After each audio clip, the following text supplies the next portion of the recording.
afoosha jireenyaa guddataa kana garuu kan waraana ganda tokko gadi ba'ee arrabsee waraana ganda tokko mataa irratti fuudhu faarsu never diina qabsoo Oromoo akka isaan ta'anitti bara.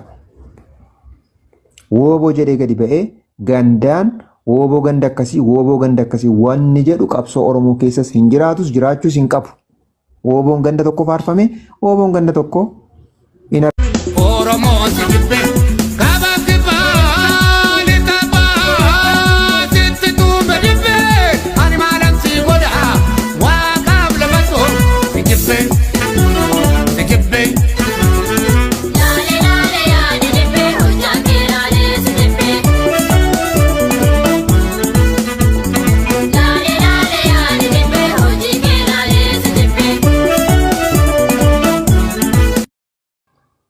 warra akka jireenyaa guddataa fa'aa namoota gaaffii seeraa gaafatan namoota pirinsipil ta'an of keessatti hin barbaadan namoota qabsoo kanaaf nama ijaaruudhaaf barbaadan of keessatti hin barbaadan akka waraanni bilisummaa Oromoo zoonii mararra jiru tokko ta'ee qabsoosaa finiinsu fuulduratti deemsisu hin barbaadan. Isa kanaaf immoo cubbuun itti qabame maqamitu ofii kooti waantan keessa ture walii wajjinis hojjedhee argee gaafadhee maaf kanan gootu jedhes deebiin naa deebise faana ragaa qabaachuudha. Kanaaf har'a isinii warri jireenyaaf isa bukaatoo warri ta'uu barbaaddanis maal ta'uu warri barbaaddanii isiniin komadhu. Maaliif isiniin komadhu beektaa? Namtichi sobelaafaa jedhetti moggaase mucaan tokko. Sobelaafaadha. Gaafa asoftu maanoo si tuqsiisa. Waan ataasoftu ni waraabama.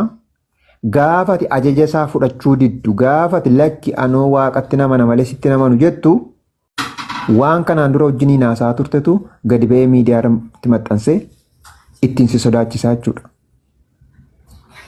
Kanaaf torbee darbe keessa fakkeenyan isinii godhaa miidiyaa irratti kana dura kana haasaa turte jedhanii haasaa namaa walitti qaqaxxalanii walitti funaananii haasaan mucayyoo Raamaa jedhamtu tokko gadhiisanii turan.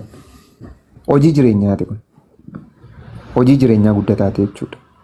Garba isaan taatu taanaan abbaan ni barbaade gadi baatee hin arrabsitu taanaan namanni barbaade gadi baatee hin faarsitu taanaan dhugaa waaqa jiraataan isiniin jedha. Yeroo tokko miidiyaa kanarratti gadi ba'aniitu irratti barreessaa turan jireenyaa irratti. Isa booda miidiyaa har'ataa irrattitu jireenyaa wanta faarsu tokko barreessanii miidiyaa har'ataa irratti adarbu jedhan. Mucaanii har'atarra hojjetu tokko telegiraamii irraa lakki miidiyaan kun kan nama dhuunfaa miti kan jaarmiyaati kan dhaabaati nama dhuunfaa hin faarsinu jennaan namni barreeffama sana fidee garee keetti gadhiise garee har'ataa keessatti jireenyaa matu barreessetti kennaga. Jireenyaatti himnaan jireenyaan kee dhufe maal ta'a yoo na faarsan jedhe.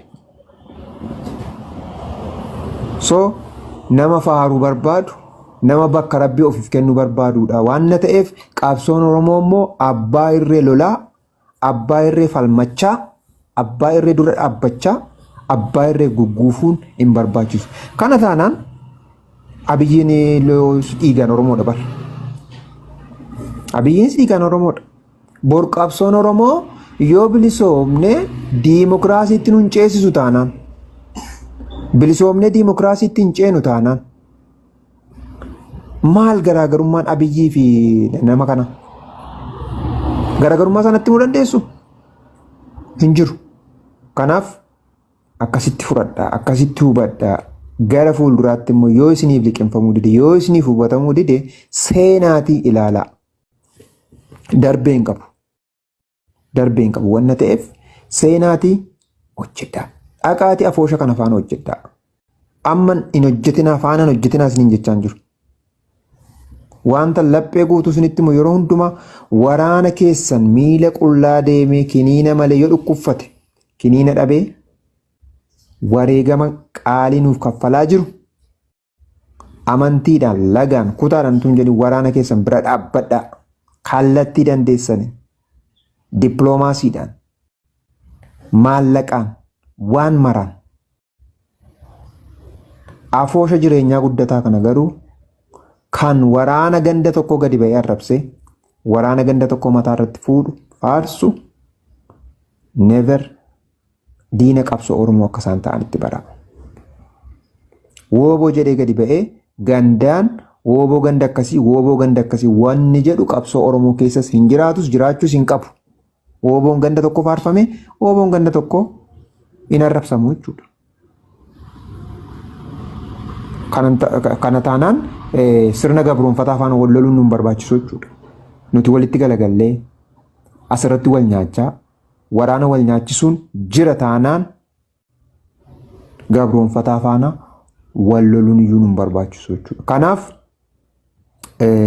utuu obsaan ol dhaggeeffanne waan gaafannu irratti deebii utuu obsaan eegganne utuu wal dhaggeeffanne waan hundumaa hubachaa deemna wal barsiisaas ni deemna dhugaanis yoo keessa seenanii hubatan ni baatii namaa hubatan.